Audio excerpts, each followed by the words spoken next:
एक बड़ी खबर आ रही है। हरियाणा के मुख्यमंत्री मनोहर लाल खट्टर ने मुसलमानों पर बड़ा बयान दिया है। मुख्यमंत्री ने मनोहर लाल खट्टर ने कहा कि मुसलमान इस देश में रह सकते हैं लेकिन उन्हें बीफ खाना छोड़ना होगा।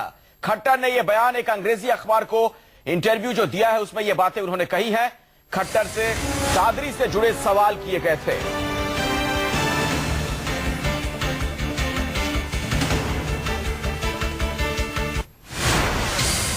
तो बहुत ही आपत्तिजनक बातें कही है हरियाणा के मुख्यमंत्री ने। उन्होंने कहा कि गलतफहमी की घटना यह थी दादरी में जो कुछ हुआ, लेकिन गोमांस पर मुसलमानों को जो उन्होंने सलाह दे डाली है उससे भी सवाल खड़े हो गए हैं। हालांकि उनका जो पहला वाक्य है जो इस इंटरव्यू में उन्होंने ये बात कही है कि Muslims can live in this country, यह भी बहुत ही आपत्तिजनक है। आखिर हरियाणा के मुख्यमंत्री या कोई भी शख्स इस देश में कैसे तय कर सकता है? सीएम खट्टर का बयान देखिए, उसका मजमून आपके सामने है। जो बातें उन्होंने कही, मुस्लिम रहे मगर इस देश में बीफ खाना छोड़ना ही होगा उन्हें। यहां की मान्यता है गौ, अगर वो बीफ खाना छोड़ दें तो क्या मुस्लिम नहीं रहेंगे? ऐसा कहीं नहीं लिखा है कि मुस्लिमों को बीफ खाना ही होगा। गाय, गीता और सरस्वती देश के बहुसंख्यक समुदाय के लिए धार्मिक विश्वास के प्रतीक हैं। मुस्लिम रहे मगर इस देश में बीफ खाना छोड़ना ही होगा। यहां की मान्यता है गौ, अगर बीफ खाना छोड़ दें तो क्या मुस्लिम नहीं रहेंगे? हमारे साथ भारतीय जनता पार्टी के नेता आईपी सिंह साहब इस वक्त जुड़ चुके हैं और ज्यादा बातचीत करने के लिए बहुत बहुत स्वागत है आईपी जी आपका न्यूज 24 में। यह बहुत ही आश्चर्यजनक बयान है। किसी सूबे के मुख्यमंत्री इस तरह की बात कैसे कह सकते हैं, या फिर कोई भी शख्स कि मुसलमान इस देश में रह सकते हैं? मैं समझता हूं कि श्री मनोहर खट्टर जी के बयान को ठीक से समझने की जरूरत होगी। जो उनका पूरा का बयान है उसका संदर्भ देखना होगा। और ये देश संविधान से चलता है। किसी भी व्यक्ति या किसी के कथानक से देश नहीं चलता है। सवाल ये खड़ा होता है कि जिस दादरी की हम चर्चा करते हैं 1978 से लेकर 89 तक जब देश में कांग्रेस की हुकूमत थी, 24 बड़े दंगे हुए। कोई आईपी सिंह जी, एक मिनट, दंगों के इतिहास पर हम चर्चा नहीं कर रहे हैं, उस पर हम बात कर लेंगे। कांग्रेस के नेता होंगे उनसे मैं सवाल पूछ लूंगा जो बात आप कह रहे हैं। लेकिन मुझे यह बताइए कि इस देश में कोई भी शख्स ये बयान कैसे दे सकता है? मैं कोट कर रहा हूं जो बातें कही है मनोहर लाल खट्टर ने, जरा गौर से सुनिएगा। जो अंग्रेजी अखबार में उनका इंटरव्यू छपा है वो ये कहते हैं कि Muslims can live in this country but they will have to give up eating beef. कोई भी शख्स इस तरह की बात कैसे कर सकता है सर कि इस देश में मुस्लिम रह सकते हैं या हिंदू रह सकते हैं लेकिन उन्हें यह करना पड़ेगा? ये कोई कैसे तय कर सकता है? देखिए, जिस अखबार में यह बात आई, जिस पत्रकार ने उसका इंटरव्यू किया, और हमें इंतजार करना चाहिए कि आदरणीय खट्टर जी उस पर फिर से बयान दें। उसके बाद सार्वजनिक चर्चा इस पर की जानी चाहिए। बहुत ही जिम्मेदार मुख्यमंत्री। तो आप ये मानते हैं ना कि मौजूदा जो बयान है जो अखबारों में छपा है उसका बयान गलत है? पर ये आपको लगता है ना कि गलत है? ईमानदारी से हरियाणा की सबसे ईमानदार सरकार है भारतीय जनता पार्टी की। वह बहुत ही उनकी साख और विश्वसनीयता पूरे हरियाणा के साथ पूरे देश में अपनी छवि बनाई है। ठीक है, छवि आप बनाते हैं, आप ईमानदार सरकार के हैं, लेकिन राजकुमार भाटी जी समाजवादी पार्टी के नेता भी हमारे साथ जुड़ गए। इस तरह के बयान किसी मुख्यमंत्री से अपेक्षित है क्या? किसी भी बड़े नेता से? बहुत ही शर्मनाक, बहुत ही चिंतनीय बयान है। और मैं तो ये भी कहना चाहूंगा कि इस बयान के बाद ये भी समीक्षा करनी पड़ेगी कि प्रधानमंत्री मोदी को कोई इस पार्टी में कुछ मानता भी है या नहीं मानता है। एक दिन पहले मोदी जी कह रहे हैं कि दादरी की घटना दुर्भाग्यपूर्ण है, नहीं होनी चाहिए थी, गलत हुई है, इस पर कोई बयान ना दे, इस पर कोई उत्तेजना ना फैलाए। और मनोहर लाल खट्टर जी अगले ही दिन इतना घृणित बयान दे रहे हैं। मनोहर लाल खट्टर जी ने यह भी कहा है दादरी के बारे में कि दादरी में जिस शख्स की मौत हुई अखलाक की, उसने हल्की टिप्पणी की थी गाय के बारे में। इतनी झूठी बात, बिल्कुल बेसिर पैर की। एक ऐसा व्यक्ति, इतना झूठ बोलने वाला व्यक्ति मुख्यमंत्री रह सकता है एक प्रदेश का? ये बहुत ही, मैं तो समझता हूं इस बात पे मुख्यमंत्री मनोहर लाल खट्टर से इस्तीफा ले लिया जाना चाहिए। अच्छा, दादरी को लेकर अफवाह फैला रहे हैं। भाटी जी, दादरी वाली घटना उत्तर प्रदेश में घट जाए, यहाँ के मुख्यमंत्री इस्तीफा ना दे लेकिन कोई इस पर बयान दे तो इस्तीफा दे दे। देखिए, इसमें फर्क है। दादरी की घटना घटने पे अगर उत्तर प्रदेश के मुख्यमंत्री उस पर कार्रवाई ना करते, पीड़ितों की मदद न करते, ये जो कानूनी व्यवस्था न बनाते, कहीं लापरवाही बरतते, कोई उत्तेजना फैलाने वाला बयान देते, वर्गों में विद्वेष फैलाने वाला बयान देते, तो निश्चित तौर पर उन पर उंगली उठाने का मैं आगे बढ़ता हूं, आपको चर्चा को हम आगे बढ़ाते हैं। आईपी सिंह जी जरा मुझे ये बताइए, जो भाटी साहब चर्चा की शुरुआत में एक बात कह रहे थे, वो सवाल मैं भी आपसे पूछना चाह रहा था।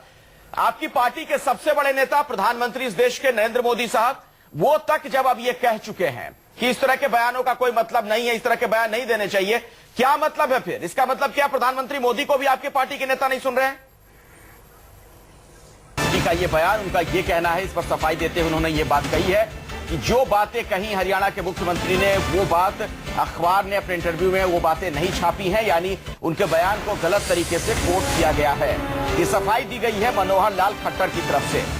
उनके ओएसडी ने अब से कुछ ही देर पहले आपको ये बातें कही, आप जो सुन पा रहे थे अभी न्यूज 24 पर। आईपी सिंह जी, लेकिन मेरा सवाल एक बार फिर से, दादरी को क्यों जिंदा आप लोग रखना चाहते हैं, जबकि आपके सबसे बड़े नेता नरेंद्र मोदी साहब इस पर बयान दे चुके हैं, कह चुके हैं इन बयानों का कोई मतलब नहीं? मैं अंग्रेजी अखबारों के उन पत्रकार मित्रों से निवेदन करना चाहता हूं कि इस देश के अमन चैन जो है उसको बिगाड़ने का काम न करें, उसको चर्चा का विषय न बनाएं। माननीय खट्टर जी ने बहुत स्पष्ट रूप से कहा, और देखिए निश्चित रूप से जिस चर्चे पर हम आपके साथ बैठे हुए उसका खंडन हुआ है। कहीं भी माननीय मुख्यमंत्री जी ने इस प्रकार की चर्चा नहीं की। हाँ, गौ इस देश की मां है, हिंदुओं की आस्था है, यहां तक कि गौमूत्र का भी प्रयोग करते हैं पूजा पाठ में, गाय के दूध का प्रयोग करते हैं और मां के समान हम व्यवहार करते हैं। इसलिए उन्होंने कहा कि निश्चित रूप से ये देश में जो हिंदू है उसके आस्था का भी सम्मान किया जाना चाहिए। और ये बात उनके जो सहयोगी उन्होंने स्पष्ट कर दिया है कि कहीं भी मुख्यमंत्री जी ने गुमराह करने वाला बयान नहीं दिया है। लेकिन ये जो अंग्रेजी अखबारों के जो पत्रकार मित्र हैं उस देश के विकास में कहीं न कहीं बाधा बन रही चिंता। सर, देश के विकास में बाधा कौन बन रहा है ये आपको भी पता है। आरोप लगाना बड़ा आसान होता है। आप ही के पार्टी के नेताओं ने किस तरह के बयानात दिए दादरी में जाकर, उसकी चर्चा एक बार फिर से अगर की जाए तो ये बहस बहुत लंबी हो जाएगी। पहले अपने दर्शकों को जरा सुनवाते हैं। बाबा रामदेव का भी एक बयान आ गया है, वो क्या कह रहे हैं सुनिए सर।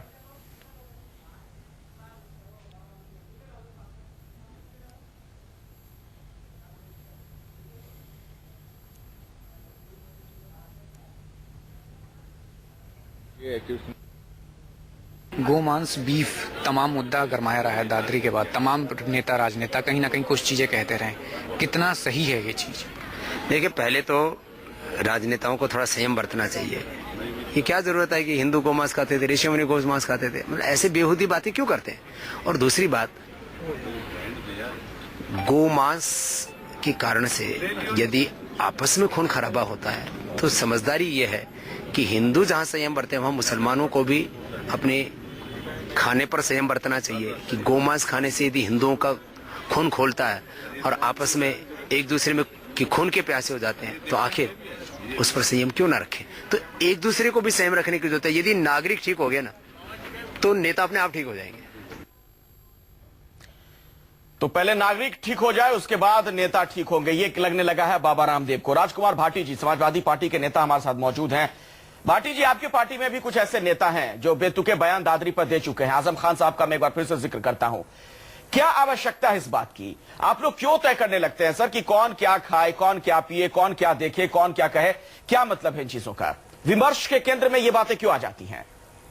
बिल्कुल नहीं आनी चाहिए। आजम खान साहब के बयान पे बहुत चर्चा हो चुकी है। उन्होंने किसी वर्ग विशेष के खिलाफ कोई बयान नहीं दिया, किसी की भावनाओं को भड़काने के लिए बयान नहीं दिया। कोई क्या खाए, क्या ना खाए, क्या पहने, क्या ना पहने, इस बारे में कोई बयान नहीं दिया। नहीं, वो तो यूनाइटेड नेशन चले गए, 50% वो तो चले गए। उस पर चर्चा हो चुकी है, उसमें हमारी पार्टी जवाब दे चुकी है। लेकिन इन दोनों को बराबर में रख के आप कैसे देख सकते हैं? उत्तर प्रदेश का एक व्यक्ति लेकर जाने की अभी बाबा रामदेव का बयान भी आपने देखा और मनोहर लाल खट्टर जी का बयान भी एक झूठ के आधार पर उत्तेजना फैलाने की कोशिश करते हैं। कोई मुसलमान इस देश में नहीं कहता कि मैं गाय खाऊंगा। सारे जो मुस्लिम धार्मिक केंद्र हैं, चाहे वो बरेली है, चाहे वो देवबंद है, उन्होंने फतवे जारी किए हैं कि मुसलमान गाय की कुर्बानी ना दें, गाय ना खाएं, इससे हमारे हिंदू भावनाओं की हिंदू भाइयों की भावनाएं आहत होती हैं। ठीक है राजकुमार दिल्ली के शाही इमाम तक कह चुके हैं गाय ना काटे मुसलमान। फिर ये मुद्दा कहां रहेगा? अगर कोई अपराधी काटता है, बड़ा सवाल कोई यही क्रिमिनल है, उसके चलिए। खिलाफ कानून है, कानून अपना काम ठीक करेगा। है, लेकिन कानून काम करे उत्तर प्रदेश में तब तो सर ये भी तो एक सवाल है। भाटी जी वक्त नहीं है, चलिए वक्त नहीं है। राजकुमार भाटी जी, आईपी सिंह जी, बहुत बहुत शुक्रिया इस चर्चा में शिरकत करने के लिए। लेकिन ये सवाल अभी भी बरकरार है कि आखिर ये नफरत की राजनीति क्यों जारी है, दादरी को आखिर क्यों जिंदा रखा जा रहा है। एक छोटा सा ब्रेक।